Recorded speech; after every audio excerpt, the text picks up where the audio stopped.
Der neue Xtool F2 Ultra, ein neues Kombigerät bzw. Duallaser mit 40 Watt Diodenlaser und 60 Watt Mopa-Laser.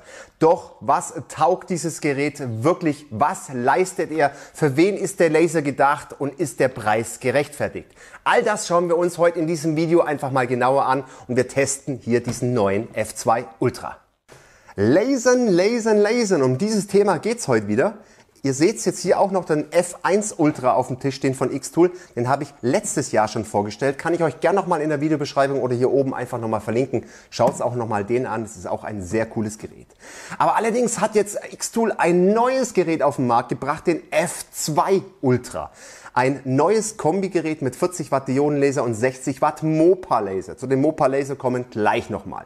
Aber erstmal Servus und herzlich willkommen bei Gipfelholz und ich würde jetzt erstmal sagen, wir starten gleich mal rein ins Video und ich erkläre euch den Unterschied zwischen einem Faser und einem Mopa-Laser. Was ist ein Mopa-Laser? Ich kenne nur einen Faserlaser. Und den Unterschied, den möchte ich euch jetzt mal ganz kurz erklären. Ein Mopa-Laser ist eigentlich komplett verwandt mit dem Faserlaser, denn er arbeitet im selben Strahlmedium wie ein klassischer Faserlaser, nämlich mit einer Wellenlänge von 1064 Nanometer. Der Begriff Mopa steht für Master Oscillator Power Amplifier. Der Unterschied zwischen einem Mopa-Laser und einem herkömmlichen Faserlaser liegt vor allem in der erweiterten Einstellmöglichkeiten. So bietet der Mopa-Laser die Möglichkeit, die Pulslänge flexibel zu verändern, während bei einem Standard-Faserlaser die Pulslänge meist, ich sage jetzt mal, bei ca. 120 Nanosekunden liegt, kann man sich bei einem Mopa-Laser in einem weiten Bereich anpassen von der Pulslänge. Von sehr kurzen bis hin zu langen Pulsen. Das erlaubt eine präzise Steuerung der Energieeinwirkung auf das Material. Ja, die Einstellbarkeit ist natürlich besonders von Vorteil bei empfindlichen oder schwierigen Materialien. Zum Beispiel kann man mit einem Mopa-Laser Kunststoffe oberflächenschonend gravieren, ohne dass der Laserstrahl zu tief ins Material eindringen kann.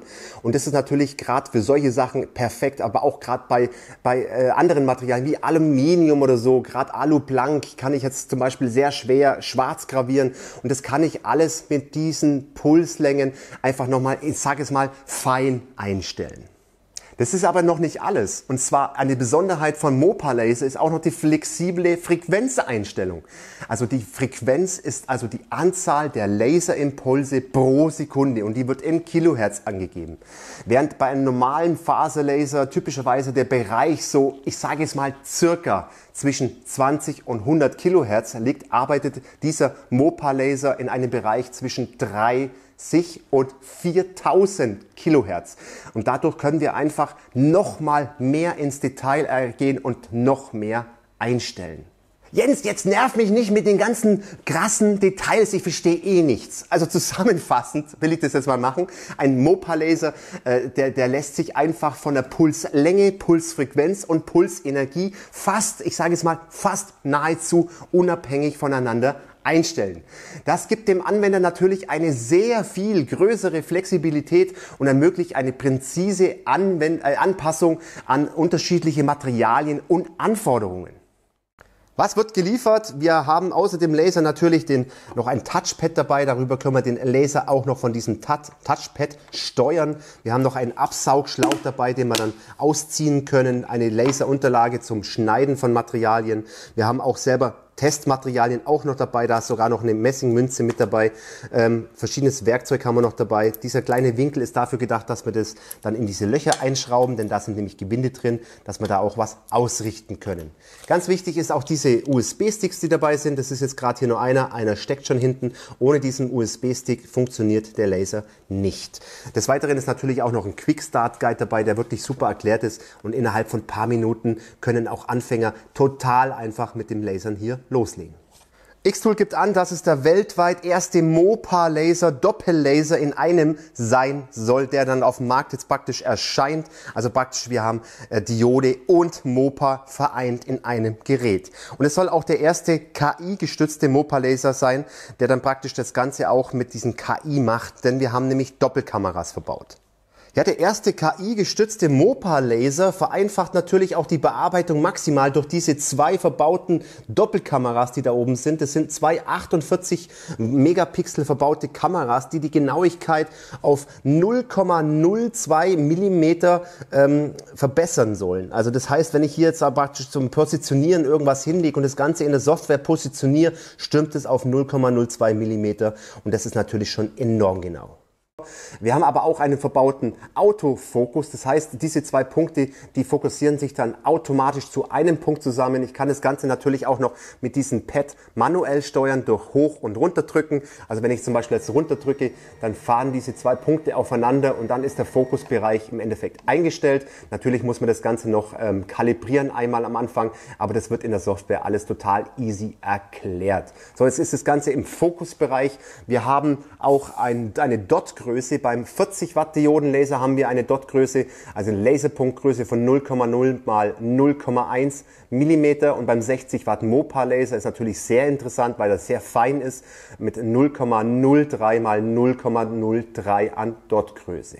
Ich muss aber nicht auch nur die Kameras zum Ausrichten benutzen, die zwei guten Kameras, sondern ich kann das Ganze auch manuell ausrichten, beziehungsweise kann ich dann hier einen kleinen Knopf drücken, dieser Knopf, und dort kann ich dann diesen Rahmen nachfahren lassen. Also das heißt, wenn ich jetzt ein Viereck hätte, das ich gelasert haben möchte oder ein Quadrat, dann drücke ich da einfach mal drauf und dann zeigt es mir das Ganze an, wo in welchem Bereich gelasert wird.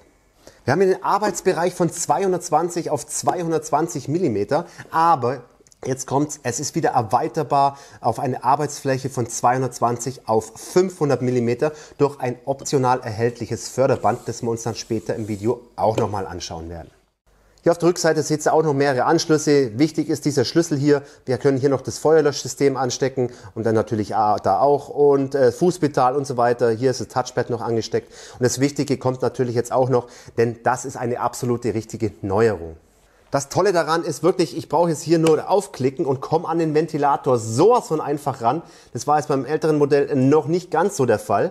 Da war es ein bisschen komplizierter. Ich klicke das Ganze weg und jetzt das Tolle daran ist, ich ziehe den Ventilator einfach raus. Und es wundert euch nicht, dass der schon dreckig ist. Ich habe natürlich schon gelasert und ihr seht, was da für Dreck dran ist. Und das kann ich jetzt echt super einfach reinigen. Ich kann den auch theoretisch noch weiter auseinanderbauen.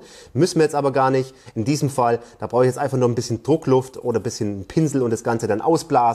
Und fertig. Und dann ist der schon wieder gereinigt und ich komme da eigentlich auch sehr, sehr schön auch an diesen Innenbereich. Also da haben sie sich jetzt Gott sei Dank wieder was einfallen lassen. Reinklicken, zumachen und schon haben wir unseren Ventilator gereinigt. So, das war eine kurze Erklärung vom F2. Jetzt ist mir aber ein Thema noch brennend wichtig, wie in jedem meiner Laservideos. Thema Sicherheit. Also ich muss es sagen, bei diesem F2 ist Thema Sicherheit sehr, sehr, sehr groß geschrieben. Ob jetzt für den Privatanwender, für kleine Unternehmen oder Betriebe oder sonst irgendwo, ist die Sicherheit echt sehr groß geschrieben. Wir haben hier einen geschlossenen Deckel, der den kompletten Rauch nicht wirklich rauslässt. Wir haben einen Sichtschutz verbaut, echt super, damit die Augen nicht kaputt gehen können.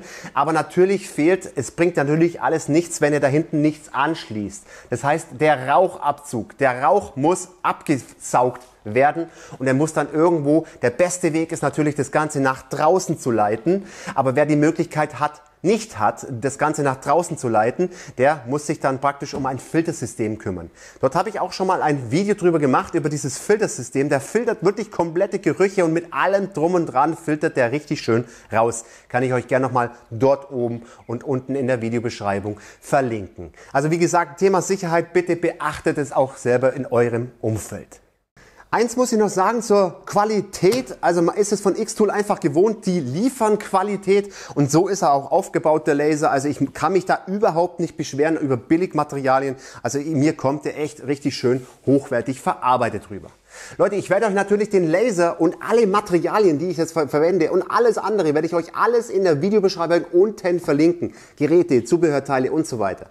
Aber nicht nur das werde ich euch verlinken. Ich werde euch natürlich wieder einen Link auf meine Homepage setzen. Dort werde ich alle Werte, die wir nachher dann benutzen beim Lasern, werde ich euch natürlich aufschreiben mit Bebilderungen und so weiter, mit Einstellmöglichkeiten. Und natürlich könnt ihr auch noch kostenlos praktisch die Speed- und Power-Tests downloaden und alles das auf meiner Homepage und den Link findet ihr natürlich unten in der Videobeschreibung. Wir gehen jetzt über in die Software. Ich werde euch da einiges erklären und dann werden wir natürlich loslegen und mal richtig an Material durchballern und wollen uns natürlich überzeugen, welche Qualität der F2 liefern kann. Jetzt gehen wir mal über in die Software. Ihr verbindet den Laser ganz normal mit dem Computer und installiert die Software, startet das Ganze, verbindet das Ganze miteinander und dann habt ihr den da oben drin. Normalerweise kommt hier jetzt ein Feld. Ihr müsst die Laserstrahlen beide nochmal kalibrieren. Sollte das nicht der Fall sein, könnt ihr da drauf klicken und das Ganze unter die Parametereinstellungen und Kalibrierung starten klicken. Ich werde darauf nicht eingehen. Es ist total einfach erklärt in der Software, also kann man eigentlich gar nicht falsch machen. Jetzt kommen wir zu einem wichtigen Punkt, was jetzt viele vielleicht, ja ich sage jetzt mal, verwirren könnte.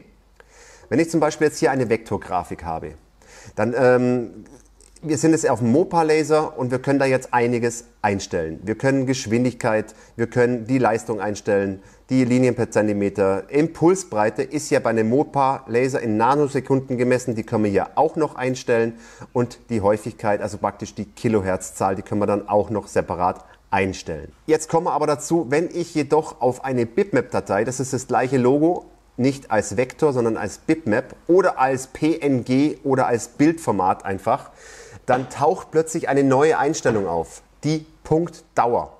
Und die Punktdauer, da fragen sich viele, was ist das überhaupt? Ihr seht es jetzt hier auf dieser Seite, Mikrosekunden. Und normalerweise würde man erwarten, dass dort eigentlich die Geschwindigkeit eingestellt werden kann. Aber das ist jetzt nicht der Fall, sondern man kann, das ist eine sogenannte Punktmatrix-Algorithmus. Kommt dort zum Einsatz. Dieser sorgt dafür, dass das Bild Punkt für Punkt abgefahren wird, um eine möglichst detailgenaue Gravur zu erreichen. Die Punktdauer gibt an, wie lange der Laser auf jeden einzelnen Punkt verweilt, also wie lange er dort an ist. Gemessen wird das Ganze, wie gerade eben schon erwähnt, in Mikrosekunden. Wenn ihr eine tiefere Gravur und dunklere Bildtöne erzielen wollt, müsst ihr die Punktdauer dementsprechend erhöhen. Also da müsst ihr natürlich, also bei der kurzen Punktdauer ergibt es praktisch eine hellere Gravur.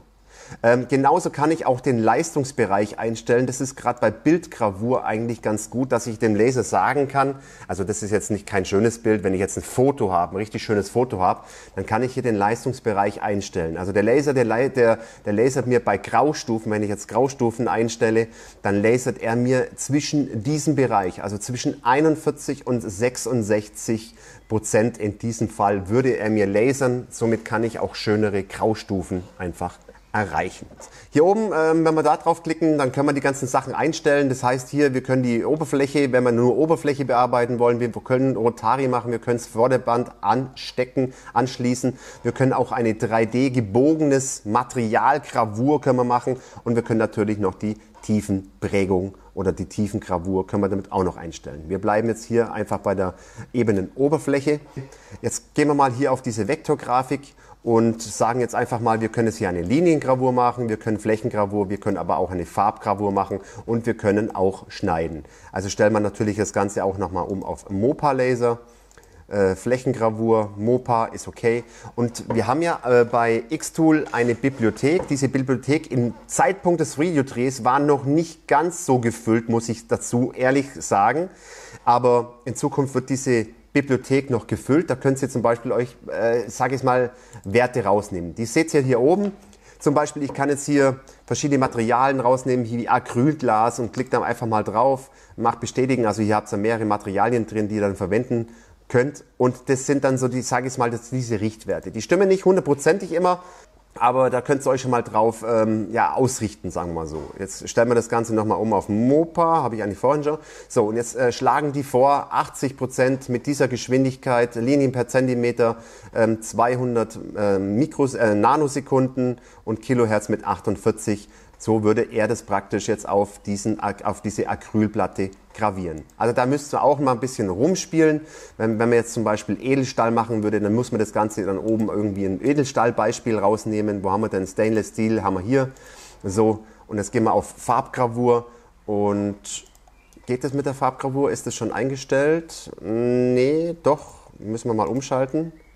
Nee, da ist es jetzt noch nicht drin, aber es wird bestimmt dann auch irgendwann kommen. Die Flächengravur ist eingestellt, da seht ihr schon mal diese Beispielwerte, die ihr haben könnt. Und so müsst ihr einfach ein bisschen rumspielen, um an euer Ziel zu kommen. Krieg es noch raus. Ha. Jetzt möchte ich euch noch mal kurz das Kamerasystem zeigen und den Autofokus. Also ich habe jetzt da unten einen Schlüsselanhänger drunter gelegt. Wir machen da jetzt mal einen Autofokus unter den Laserpunkt. Jetzt macht der Laser automatisch eine Messung und nimmt ein Bild auf. So, jetzt seht ihr praktisch den Flaschenöffner, den können wir dann ein bisschen herzoomen. Na, was für ein Zufall, dass ich genau fast die gleiche Größe getroffen habe. Und somit kann ich das jetzt wirklich absolut auf den Hundertstel fast schon ausrichten und es wird dann genau dort gelasert, wo ich das Ganze hinsetze. Also das funktioniert echt sehr, sehr gut. Jetzt noch ein kleiner Tipp von mir an euch da draußen, wenn ihr es nicht wisst, in welche Richtung ihr euren Laser einstellen müsst, also den Mopa-Laser von den Pulszahlen her und alles. Für feine, detaillierte Gravuren, wie zum Beispiel das hier, das kleine Logo auf diesem Mini-Flaschenöffner, sind kurze Pulsbreiten, niedrige Frequenz und mittlere bis niedrigere Leistung eingestellt. Für Materialabtrag, wenn ihr wirklich richtig Material abtragen wollt, wie zum Beispiel bei der Rostentfernung oder bei der Tiefengravur, müssen lange Pulsbreiten eingestellt werden, niedrige Frequenz und hohe, sehr hohe Leistung. Also nur mal so an euch als Tipp. Legen wir los mit Lasern und zwar gleich mal am Anfang eine Tiefengravur auf einer Messingmünze. Da seht ihr jetzt praktisch die verschiedenen Durchgänge. Ich werde natürlich alles auf meiner Homepage wirklich komplett im Detail nochmal beschreiben, wie ihr welche Einstellungen machen müsst für so eine Tiefengravur. Aber da seht ihr jetzt gerade den Reinigungsdurchgang. Und das Ergebnis, ihr werdet echt erstaunt sein, es kommt richtig, richtig, richtig gut raus. Und ihr seht schon fast, es ist fast schon so tief, aber die Qualität und das Ergebnis echt top.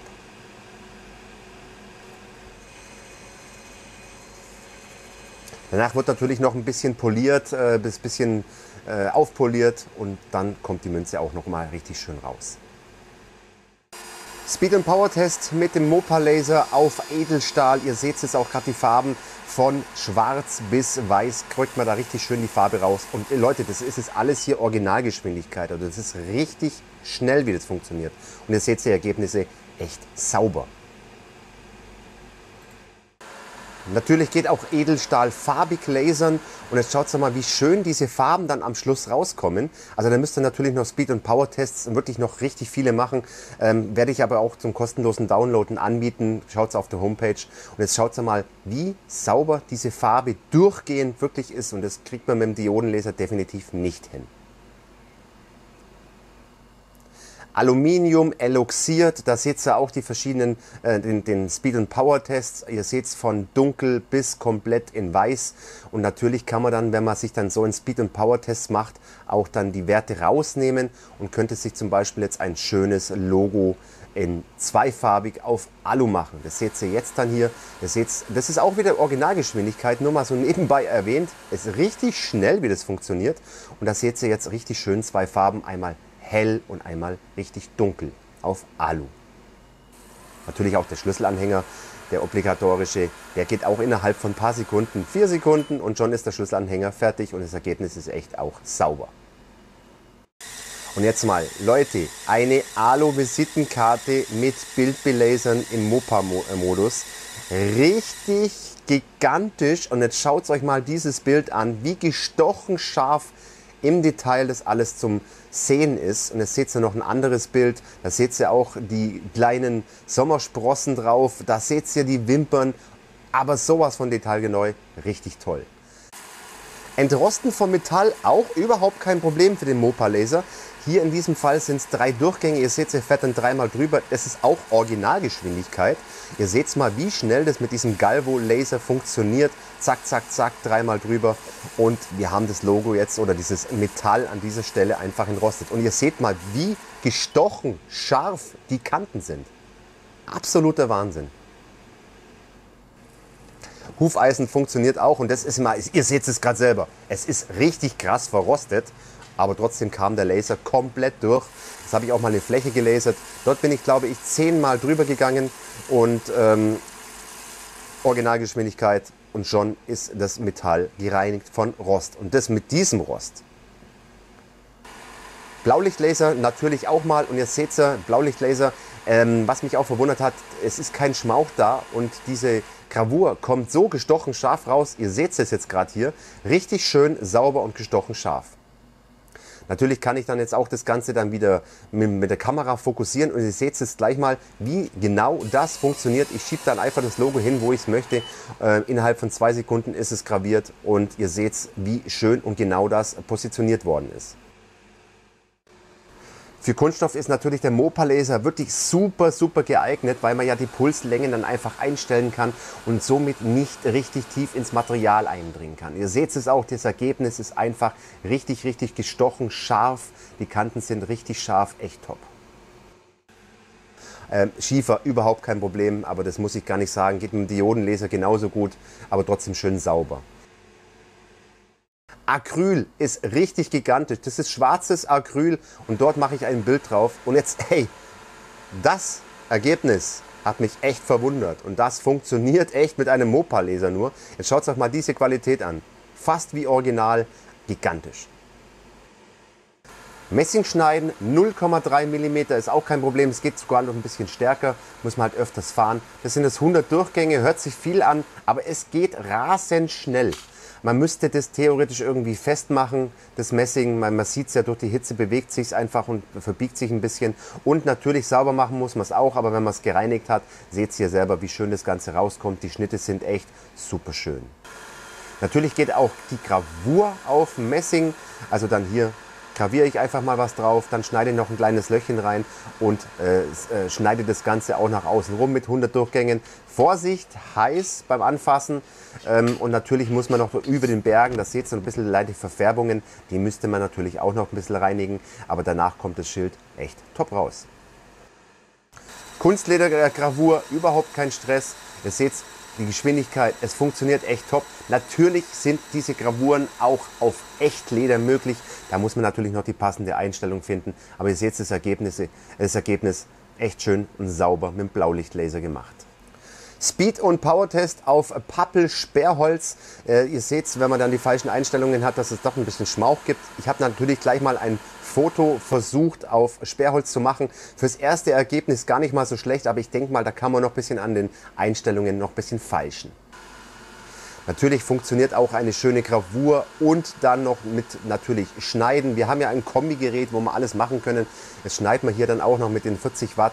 Ihr seht, wie schnell das Ganze geht. Wir machen hier zwar 4 Durchgänge, aber diese 4 Durchgänge gehen ja so schnell und schon ist der Laser durch. Ihr seht es jetzt und das Ergebnis ist echt top vom Schnitt her und natürlich auch von der Gravur oben. Kein Schmauch, muss man immer wieder mal sagen. Natürlich schauen wir uns auch noch das Förderband an vom F2 Ultra. Das ist jetzt im Endeffekt das gleiche wie beim F1 Ultra, dass die Möglichkeit besteht, dort ein Förderband anzubauen. Dort gibt es ein ausführliches Video von mir, wie ich das Ganze erkläre, wie das Ganze funktioniert, Pros und Kontras. Schaut das einfach nochmal an. Ich werde es euch dort oben oder unten in der Videobeschreibung verlinken. Für wen ist denn so ein Förderband denn überhaupt gedacht? Ganz einfach, das ist wirklich für die Stapelverarbeitung. Das heißt, ich habe viele gleiche Sachen und möchte dort das Ganze automatisiert drauf lasern, ohne dass ich jetzt jedes Mal irgendwas hinlegen muss, ausrichten muss, neu machen muss. Und dort mit diesem Förderband ist die Software so konzipiert, dass es wirklich alles komplett automatisch funktioniert. Ich lege einfach nur noch mein Objekt auf das Förderband und der Laser macht alles automatisch, fördert es vor, lasert und so weiter und so fort. Und das wollen wir jetzt einfach nur mal ganz kurz ankratzen. Wie gesagt, das komplette Thema behandle ich in einem anderen Video. Schaut's da einfach mal rein. Also ich würde sagen, wir werden jetzt einfach mal in diesem Fall einfach mal ein paar Visitenkarten automatisiert belasern lassen. Dazu müsst ihr in die Software gehen. Wir müssen hier oben wieder umschalten. Und zwar, wir waren ja dann praktisch entweder auf ebener Fläche, Rotar oder sonst irgendwas. Wir können jetzt hier umschalten auf das Förderband. Das heißt, wir müssen das Förderband erstmal installieren, anstecken, anschrauben. Das steht aber alles in der Bedienungsanleitung beschrieben oder schaut einfach nochmal das Video von mir an. So, ihr könnt jetzt hier gleiche Gestaltung. Das heißt, auf jeden Teil soll das gleiche drauf gelasert worden. Das ist jetzt unser Fall. Oder wir können auch unterschiedliche Gestaltungen machen. Das heißt, ich mache auf das erste erste das drauf, ich mache auf das zweite das drauf. Zum Beispiel auch fortlaufen, also 1, 2, 3, 4, 5 Nummerierung. Oder wir können auch das komplette Förderband ausnutzen, das heißt, wir können die komplette Arbeitsfläche ausnutzen und wir können dann Sachen in Größe von 220 bis 500 Millimeter an einem, also wie zum Beispiel ein großes, langes Brett können wir zum Beispiel dort belasern. Aber wir wollen jetzt einfach mal das Einfachste machen und zwar wollen wir jetzt auf die Stapelverarbeitung gehen. Alles soll gleich ausschauen. Wir wollen dieses Logo hier drauf machen. Jetzt gebe ich euch gleich mal einen Tipp am Anfang. Also das ist jetzt eine Vektorgrafik. Ich bin da einmal ausgeflippt. Ich habe das auch nicht verstanden, warum. So, eine Vektorgrafik ist eigentlich schon miteinander verbunden, aber nur mal als Tipp, falls es bei euch eine Fehlermeldung geben sollte, ihr müsst das Ganze verschmelzen. Das heißt, das hier alles markieren und dann geht es ja auf diesen Button hier oben, verschmelzen heißt es und dann verschmilzt der praktisch diese Vektorgrafik in eins und dann macht er das Ganze richtig. Jetzt haben wir das Ganze gemacht, das machen wir erstmal ein Foto. Ich habe da jetzt eine Visitenkarte schon untergelegt, machen wir mein aktuelles Foto. Natürlich die Messung müsst ihr auch noch machen und jetzt sehen wir dann die Visitenkarte. Und jetzt schieben wir unser Logo so hin, wie wir es wollen, können es noch drehen, wie wir es wollen und so weiter und so fort, können wir da alles bearbeiten. Aber so passt es dann schon relativ gut und so wollen wir es auf die Visitenkarte drauf machen. Alu-Visitenkarte gehen wir auf den Mopa-Laser natürlich, das ist ganz klar. Oh Gott, Leistung, machen wir mal einfach 70%, machen wir Geschwindigkeit 2500. Das ist relativ schnell, muss ich sagen. Linien per Zentimeter gehen wir da auf 200. Pulsbreite gehen wir auf 45, weil es eine Alu-Visitenkarte ist und bei Kilohertzzahl gehen wir auf 200. Also das ist jetzt nur mal so, das müsste eigentlich passen mit den Einstellungen, aber das müsst ihr natürlich selber für euch noch rausbekommen. So, dann gehen wir auf Nächstes. Jetzt seht ihr hier, müsst ihr das Ganze so machen, wie der hier oben beschrieben. Wenn es nicht automatisch schon ausgewählt worden ist, es ist automatisch ausgewählt worden, sollte es nicht der Fall sein, umrandet ihr einfach das Objekt der Begierde, es gehen auch Schlüsselanhänger und sonstiges, einfach umranden. So, das ist ja automatisch schon passiert. Gehen wir auf Weiter mit Bearbeitung. Jetzt legt ihr einfach die Visitenkarten hinten dran und das war's dann schon. Wir müssen dann nur auf Start klicken, Material wird fotografiert, Material wird erkannt, dann wird das Logo jetzt mal drauf gemacht auf die Visitenkarten. Legt auf euer Förderband einfach die Visitenkarten hinten drauf und ich habe auch schon ein paar aufgelegt und das werden wir jetzt gleich mal machen. Hier seht ihr die Vorschau, so kommt es raus auf dieser Visitenkarte. Jetzt müsst ihr nur noch Start klicken und der Laser lasert los. Ich habe jetzt ein paar Visitenkarten hingelegt. Wir werden jetzt gleich auf Start drücken. Leute, es ist jetzt nur wegen euch, damit wir das Ganze filmen können. Ihr müsst natürlich die Türe nach unten schieben, damit die Visitenkarten noch durchpassen. Das funktioniert auch nur bei mir, damit ich es euch einfach für euch filmen kann. Keine Angst, ich habe natürlich Sicherheitsvorkehrungen getroffen und eine Absaugung ist auch vorhanden. So, wir werden jetzt loslegen und mal schauen, was passiert.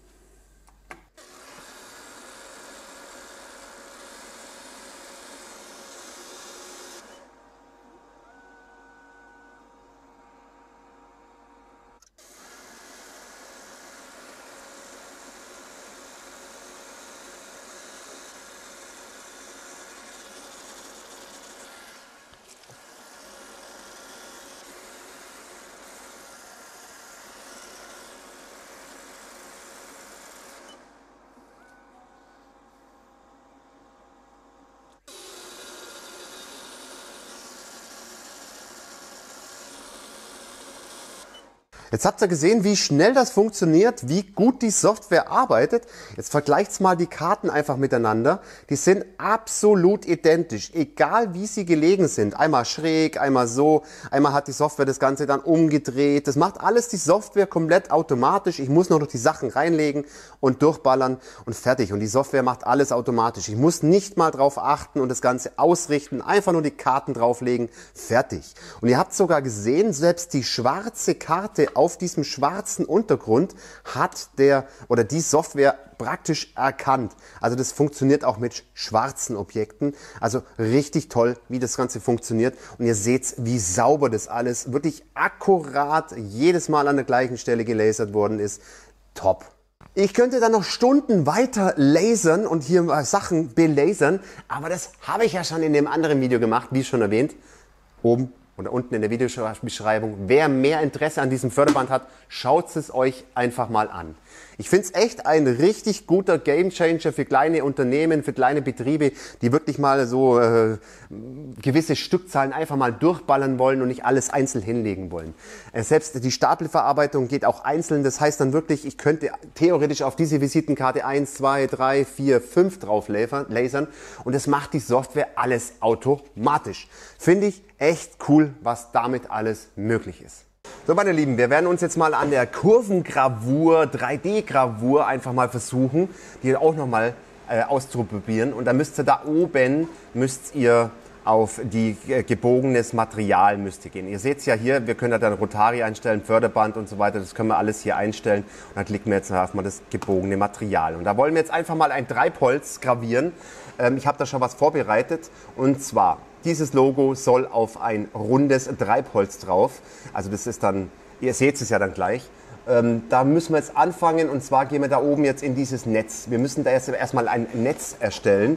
Ich habe schon mal vorher was angeklickt, deshalb steht es dran. Da müsst ihr dann einfach auf Messen gehen und jetzt könnt ihr da erstmal die Größe einstellen. Die Größe ist das, was wie das Logo auf dieses Material gelasert werden soll, auf das runde Material. Ich werde da jetzt einfach mal, ich sage jetzt mal 70, Schloss aufmachen. 70, 35 eingeben von der Höhe her. So soll es von der Größe auf das Material drauf gehen. Jetzt müsst ihr dann erstmal den Rahmen fahren und ganz vergessen vorher zu sagen, dass ihr zuerst den Fokusbereich auf dieses runde Objekt einstellen müsst. So, und dann klickt ihr auf Rahmen fahren und positioniert euer Treibholz genau da, wo ihr es haben wollt, das Logo. So, jetzt ist das Ganze positioniert. Jetzt gehen wir auf Nächstes. Jetzt müssen wir uns dieses 3D-Netzgitter erstellen. Jetzt kommt es immer darauf an, wie groß euer Objekt ist und wie groß euer zu gravierendes Teil, also euer Logo zum Beispiel sein wird. Da könnt ihr verschiedene Messpunkte einstellen. Umso mehr Reihen und Spalten ihr natürlich habt, umso länger dauert auch natürlich diese Messung. Aber wir werden das Ganze jetzt einfach mal starten, die Messung. Und jetzt fährt der Laser alles komplett einzeln ab, jeden kleinen Messpunkt.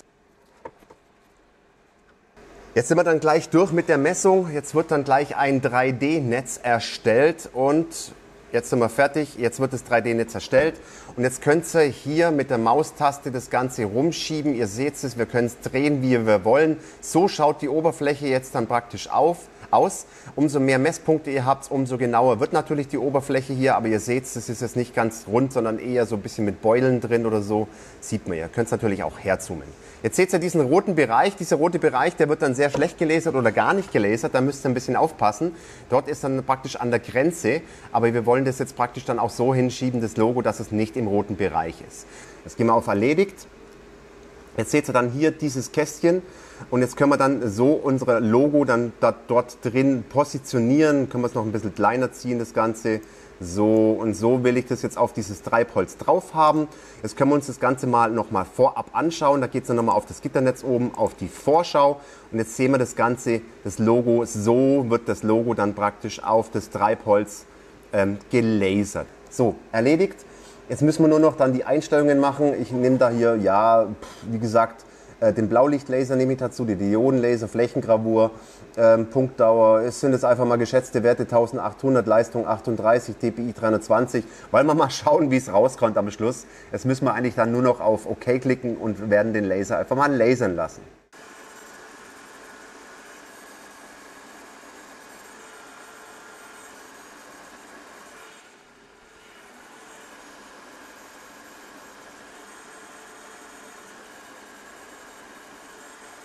So, jetzt schaut euch mal dieses saubere Ergebnis an, was mich ganz am Anfang gleich mal wundert. Leute, wir haben überhaupt keinen Spauch. Das ist ja mal Wahnsinn. Sowas von sauber graviert auf Holz, auf Treibholz. Mega schön. Und vor allem ist halt das Tolle dran, die Unebenheiten vom Treibholz, das passt der Laser ja durch dieses 3D-Gitternetz, passt es der Laser ja optimal an das Treibholz an. Man könnte ja sowas gar nicht in den Rotari einspannen, weil es ja irgendwie rumeiern würde. Und das Ergebnis kommt richtig schön raus. Also da könnte man auch andere Sachen machen, wie Steine gravieren, die uneben sind und. Alles Mögliche könnte man damit gravieren und es passt super. Noch ein Versuch auf einem Stück Treibholz und das ist jetzt richtig uneben gewesen.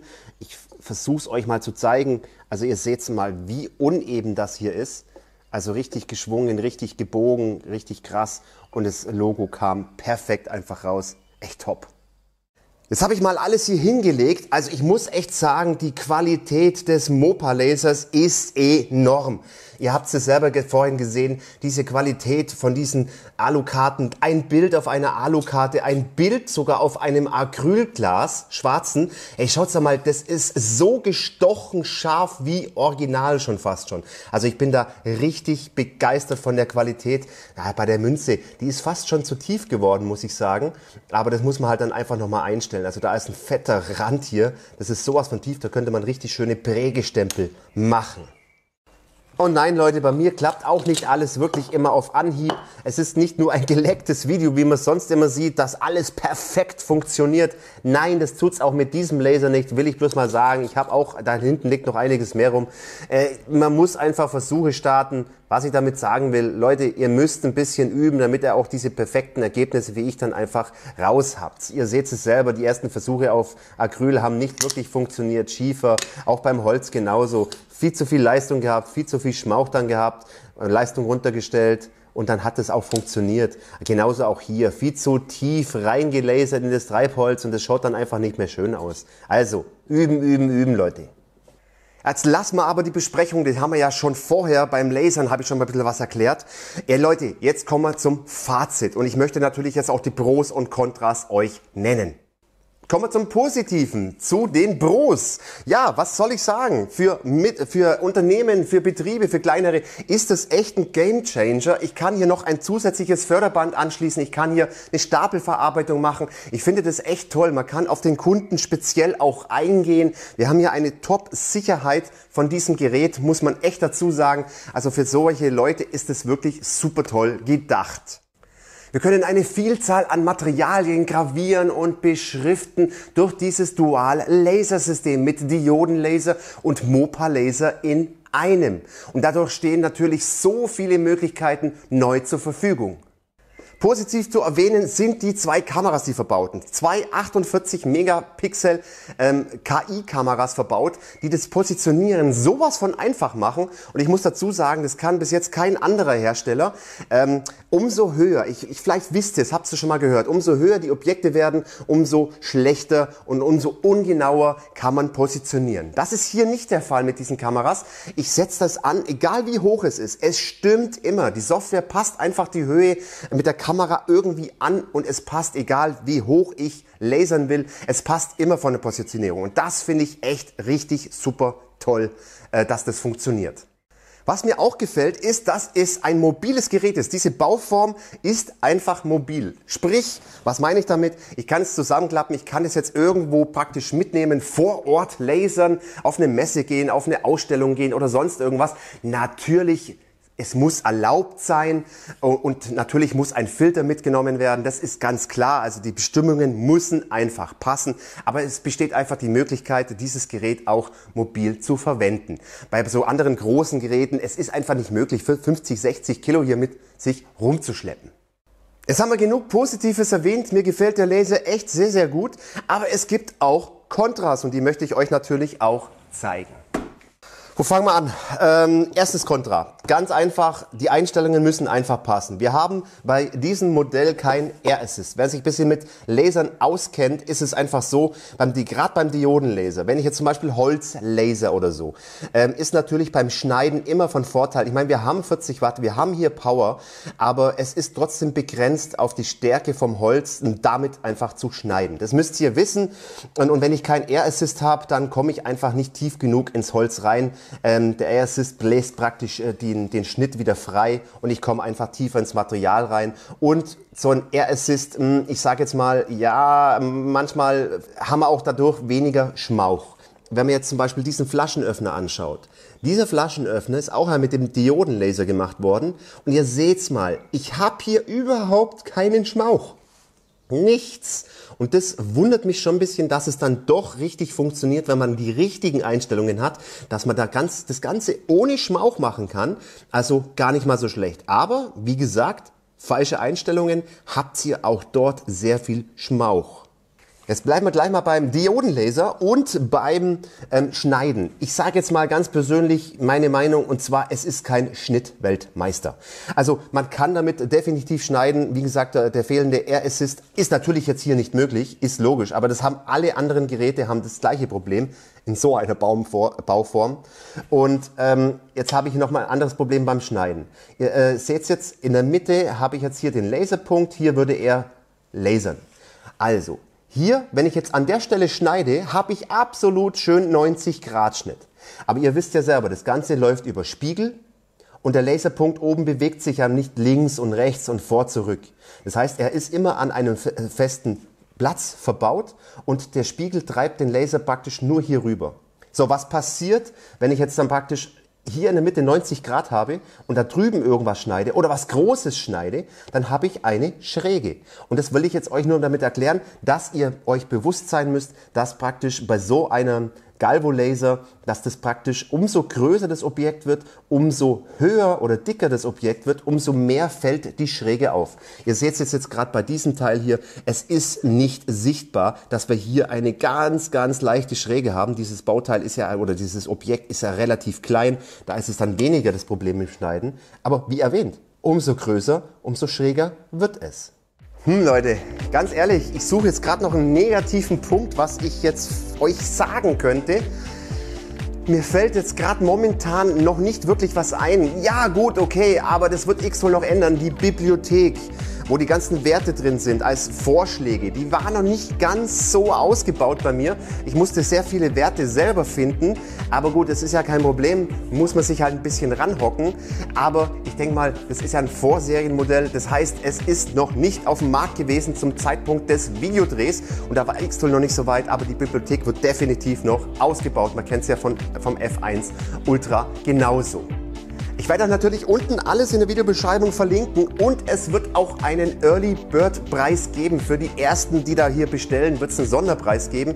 Ich kann ihn euch leider nicht sagen, diesen Preis. Also ich weiß nicht, was dieses Gerät kosten wird, weil ich das ja vor Start des Verkaufsstarts irgendwie bekommen habe zum Testen und deshalb schaut da einfach mal drauf und wer sich dafür interessiert, der kann da einfach noch mal ein bisschen Geld sparen. Also wie gesagt, einfach mal gucken. Natürlich möchte ich ein Dankeschön an Xtool sagen, dass ich das Privileg als Gipfelholz hatte, diesen Laser vor Verkaufsstart für euch zu testen. Aber jetzt wird er dann erstmal zusammengepackt und geht dann zurück zu Xtool. Weiteres kann ich jetzt zum Laser ehrlich gesagt nicht sagen. Mir gefällt er gut. Daumen nach oben, gerade für Betriebe und Unternehmen echt ein absoluter Gamechanger. Solltet ihr noch Fragen haben, dann ballert es unten in die Kommentare rein. Wie findet ihr diesen Laser? Könnt ihr auch noch alles unten in die Kommentare reinballern. Ich sag mal, wir sind am Ende des Videos. Sorry für diese Länge mal wieder, aber das musste einfach sein. Ich musste einfach einiges euch erklären. Lasst einen Daumen da, abonniert den Kanal, wenn euch der Kanal gefällt und wenn ihr kein Video mehr verpassen wollt. Ich würde sagen, schöne Lasergrüße aus dem Allgäu und bis demnächst. Servus.